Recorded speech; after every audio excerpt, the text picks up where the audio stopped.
Hell, I just got the PI's report. This is the fourth investigation in as many years. Jason Thomas, the private investigator, just did it. I've used 4 different private investigators in the last 4 years using random cities, random times of the year, etc., thinking my wife and her lover had cheated the previous ones, but this new investigator would discover their deception. I just got off the phone with Mr. Thomas. He told me that his people here and his colleagues in Dallas had observed my wife Molly and John Decker during the week, both when they were in their office the first 4 days of the week, and in Dallas where they both attended a work seminar for 3 days. My wife Molly was the administrative assistant to John Decker, the CEO of a subsidiary of a large international holding company. As administrator and assistant, she usually traveled with him, and he traveled a lot. Mr. Thomas said he would send a written report, but in general he noted, for 4 days here before traveling to Dallas, they were watched and observed. They had lunch together all 4 days and then went right back to work. On the second day, the two of them went to a local bar after work. They each had 2 drinks and then each went to their homes. Their spouses were home when they got there, and we stopped surveillance, assuming that the spouses would be aware of their activities until the next morning. The other 3 days, they both came straight home from work and their spouses were there when they arrived. The trip to Dallas wasn't much more interesting. Each of the 3 days they attended a work seminar, as they were supposed to. Each night they had dinner together, and each night they went dancing. After about an hour of dancing and drinking, they would disperse to their hotel rooms and not come out until morning. Their rooms were separated by 10 other rooms, so there was no connecting door between the rooms. A camera down the hallway showed that each night none of them left their room until the next morning. The only thing that was suspicious was their dancing. My agent described it as 2 people in love dancing. There was no inappropriate touching, but there was definitely intimacy, and he usually hugged her all the way to their table. They were followed to the airport, and the agent made sure they boarded and that the plane did indeed go home. 4 private investigator reports for random dates over the past 4 years have found basically the same information. Nothing. Molly and I are both 36 years old and have been married for 15 years. We were exclusive for the last 3 years of college and married shortly after graduation. Molly is not beautiful, but she could be considered a sweet doll with a fantastic 5'6" inches body. She is very outgoing, and people like having her around. Her boss, John Decker, is about my height, 6'1", 190 pounds. But if it were between the 2 of us, John, not me, would get all the girls' attention. He's a pretty attractive man. I talked to Molly several times about her apparent closeness to John Decker. The first few times she said there was nothing between them except work. She promised she would never fool around behind my back and even offered to take a lie detector test anytime I wanted. She said they were just co-workers and good friends. The last time we talked about it, she called him a special friend. I think he got a promotion. Molly and I went out to dinner and dancing a few times with John and his wife Gail. John and Molly talk to each other and dance with each other much more than they do with us, their spouses. One day when John and Molly were out on the dance floor, I noticed that Gail raised an eyebrow as if to say, "What, again?" I think she notices their closeness too. I talked to Molly about getting another job just to appease me, just because I'm really jealous that she's so close to John. She says, "That's silly." She loves her job. And again tells me that she would never go behind my back and that she would be willing to take a lie detector test. I have spent thousands of dollars on private investigators over 4 years and found nothing. Last night, Molly was sitting at the kitchen table when I walked by. In a more serious tone than usual, she said, "Tom, can I talk to you for a minute?" When I sat down, she told me that John and Gail had invited us to their lake house for the weekend. I told them I'm sure we'd love to go, but I'd have to consult with you. I think that would be great. Is that okay with you? The first thing that came to my mind was that 5 days a week at work isn't enough. Now you want to be with him on the weekends, too. I tried, but I couldn't think of a reason not to go. With obvious distaste, I said, "Okay." Friday afternoon, Molly and I packed up the car and headed to John and Gail's house by the lake. We had a map to show us how to get there, but I tried to catch her asking, "Have you been there before?" She said she hadn't been, but I'm not sure I believed her. We drove about 50 miles, and finally around 4 o'clock we pulled up to the lake. It took a while to find their house, but when we finally did, There were 4 people waiting for us on the porch. The only one I knew was John. I assumed Gail was inside. In addition to John, the welcoming committee consisted of a very large, well-built man, a middle-aged woman who appeared to be his wife, and an extremely attractive 20-something woman. She had long red hair, and I would have considered her beautiful. Everyone but her was wearing shorts and t-shirts. She was wearing a tiny bikini. We parked and headed to the porch. After we were introduced to everyone, I asked John where Gail was. He said she wasn't here, but didn't explain why. I thought it was a little odd that we had come to visit John and Gail wasn't there. Probably because I'd been pondering Molly and John's relationship for years, my spidey senses began to activate. Was John fooling around with this beautiful young woman? Did Gail find out about this? What does Molly know about this young lady? Molly didn't seem at all surprised to see her here. Molly and I were shown to our room. We dropped the small amount of luggage we had brought with us and then joined the others in the large room. The building and interior were not bad. I would guess there were 5 bedrooms and as many bathrooms. A very large man who introduced himself as Larry sometime in there asked if I wanted a beer.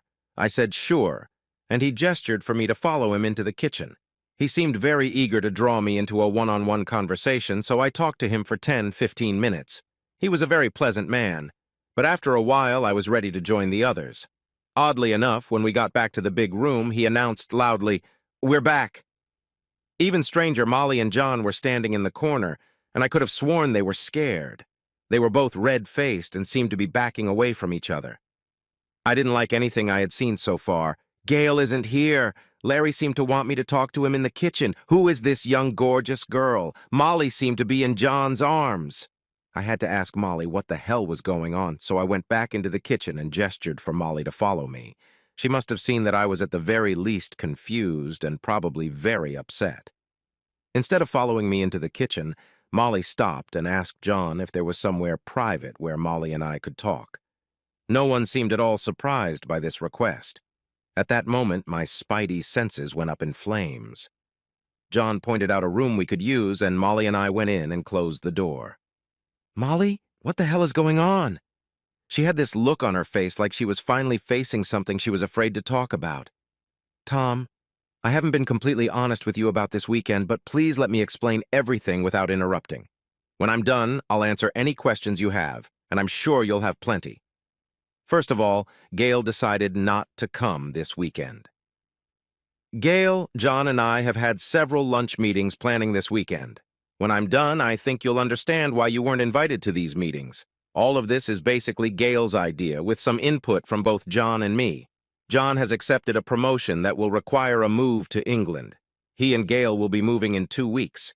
He will be replaced by a woman from the Cleveland office. I'm sure John leaving and being replaced by a woman will please you. There are 2 things I have to tell you about John and me.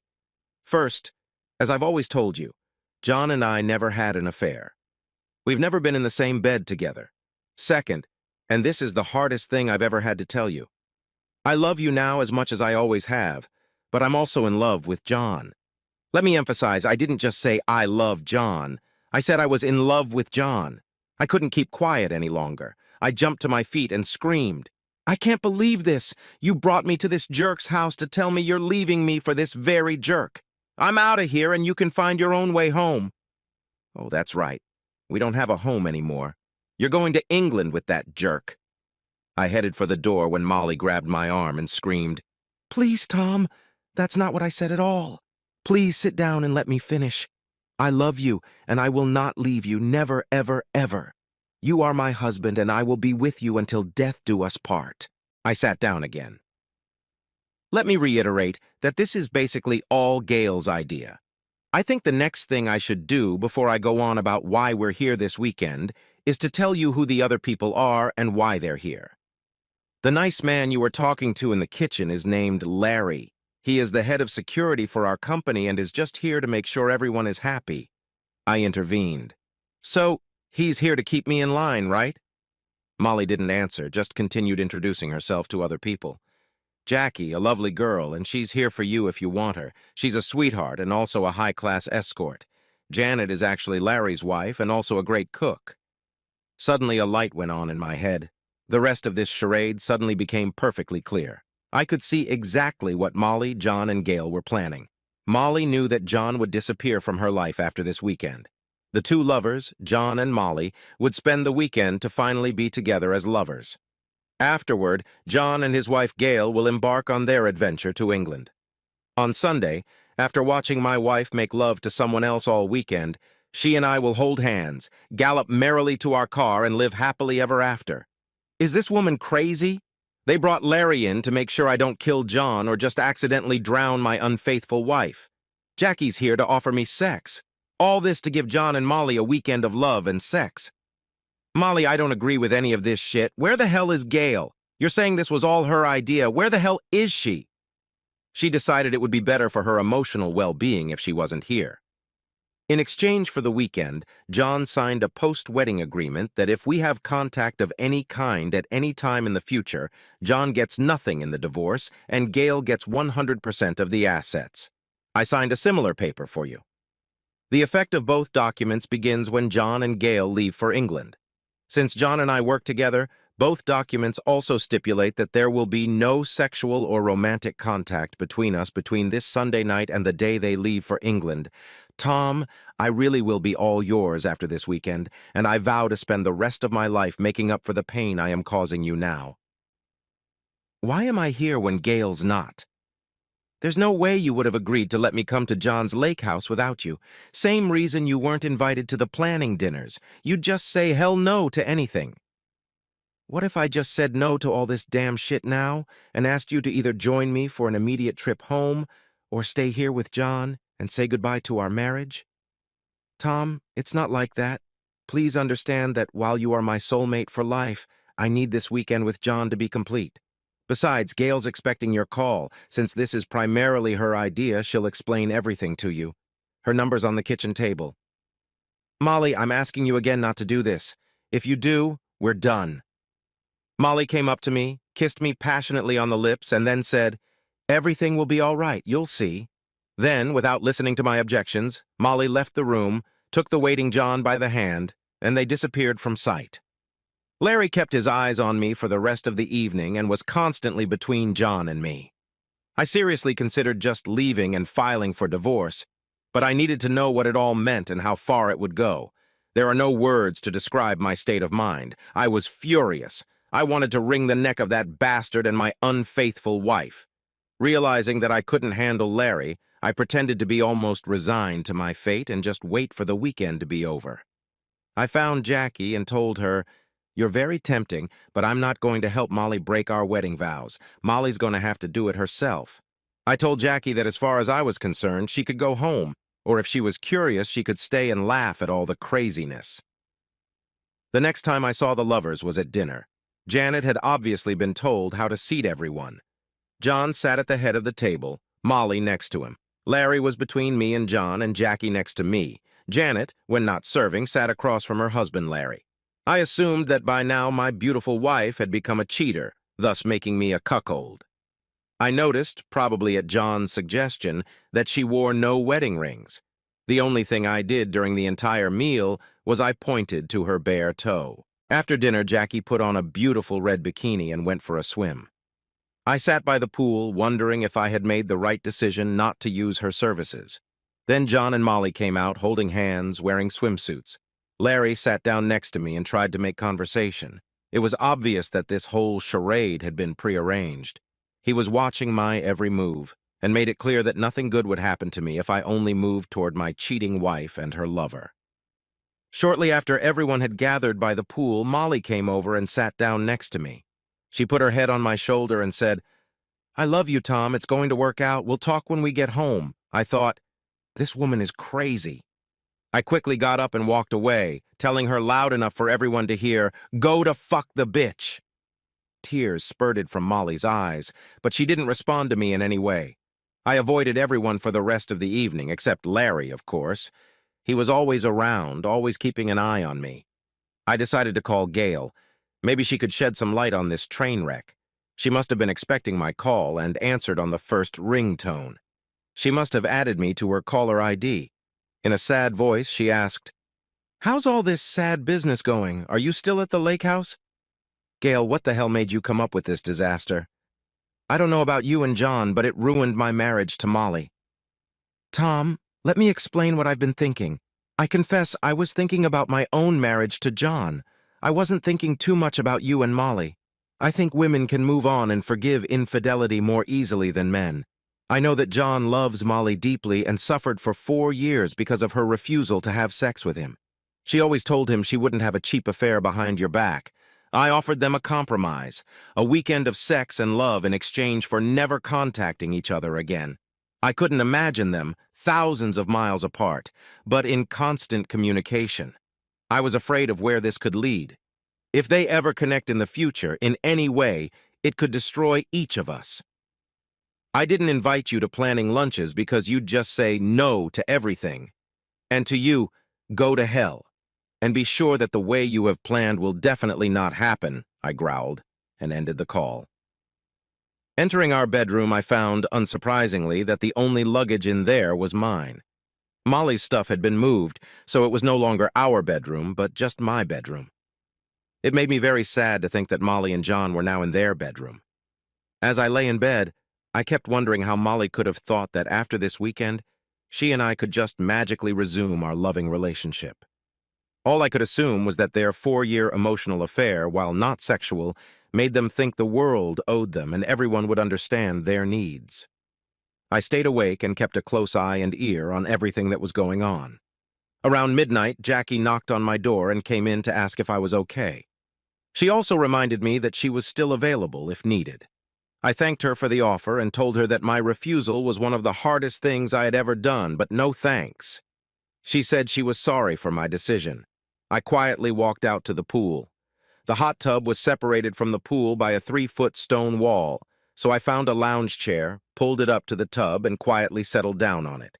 Naturally, my watchman was probably asleep in his room near the cheater's bedroom, and he wasn't around. I waited for an hour or so, then suddenly I heard voices approaching the pool. I immediately recognized the voices as those of 2 lovers. They couldn't see me, but I was only 10 feet away from them, hidden behind a short stone wall. Molly said, "Oh, John, this is so wonderful. I've loved you for so long, and I can finally show you how much. I'm going to miss you, but we have 2 days to spend in love and remember it for a lifetime. Let's get naked and make love in the pool. Take off your clothes, and I'll get us a couple drinks." Molly got up and went to the kitchen to get the drinks. I hated him, and hated Molly for the absolute emptiness I felt. I had finally waited for the moment for which I had endured all day of humiliation from this asshole and my wife. John was out of his clothes and waiting for Molly when I approached him from behind. I yelled loud enough for everyone in the house to hear me. "Hey, Moodak!" Moodak seemed to have become my nickname for him. When he turned around, the red-hot rage I'd been saving up all day hit adrenaline in my veins, and I kicked him, aiming for his balls and hoping to completely ruin his experience of my wife's sex. He bent in half, and catching the next kick of my leg with his chin, fell backwards into the pool. I knew Larry would soon get out of bed and come after me, but I didn't think there would be a physical confrontation with him. He could yell at me, but he wouldn't want to face assault charges, and anyway, the damage to his boss had already been done, and Larry wouldn't be looking for revenge. The fact that Molly had come running over to see if John was okay, but hadn't bothered to check on me, was filed away in my mind. I had seen enough. Everything I had planned after my slut wife's message I had accomplished, so there was nothing else keeping me here. I grabbed my bag, got in my car, and drove home. One thing I did before I left, however, was to remove my wedding ring and leave it on the kitchen table. Molly might have realized that our married life was over. I spent the rest of the weekend sitting at home in a recliner chair and staring at the TV. I really wasn't paying much attention to what was happening on the screen. My thoughts were preoccupied with picturing my beautiful wife with that jerk John. Since I was at the lake house and knew the layout, I could picture them in different rooms, cuddling with a big smile, kissing as they embraced each other, her in bed with him, doing things that should be just for me. I wondered what she would say when she got home, if she did. I really wish she hadn't come back, but I don't know where else she could have gone. Sunday night, a car pulled up and stopped in front of my house. It was John and Molly. John got out of the car with the intention of walking over to open her door.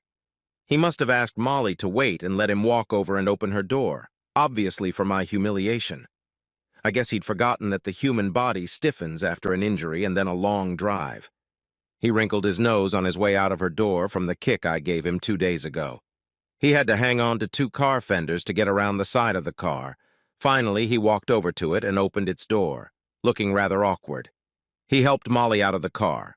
More to the point, Molly helped John help her out of the car. I was glad that my parting shot at the lake house had apparently interfered with their lovemaking. It was all to show me that he was giving her back to me after she stayed with him when she had a choice between him or me at the lake house. They embraced each other like lovers, not caring what I or the neighbors might think. I'd had enough. I opened the front door and took a step toward John. "Asshole, if you're not out of here in 5 seconds, I'm going to do more than beat the shit out of you." John, limping, quickly walked back to his car and drove off. I went back into the house and sat down in my deep chair. Molly didn't even watch him drive away. She walked in the front door with a fake smile on her face. "I'm home, honey." Her behavior seemed so ridiculous, she acted like she had just come home from a party with the girls. I just ignored her and continued watching TV. She came over and tried to kiss me, but I pushed her away. The only thing I said to her was, "From now on, you're in the guest bedroom. Tomorrow I'm going to see a lawyer and start the divorce papers. If you haven't forgotten, the house was mine before we were married and your name isn't on any of the papers. So think before tomorrow about where you're going to go to live. You can start packing your things. Don't try to tell me anything. From now on, I won't talk to you anymore, and all our communication from now on will be through lawyers. From now on, you can be free to replace your lost lover with whoever you want." I went back to watching TV. Molly's shoulders slumped, realizing that reconciliation was impossible. She sobbed bitterly as she walked up the stairs. She had lost both her lover and her husband in one weekend.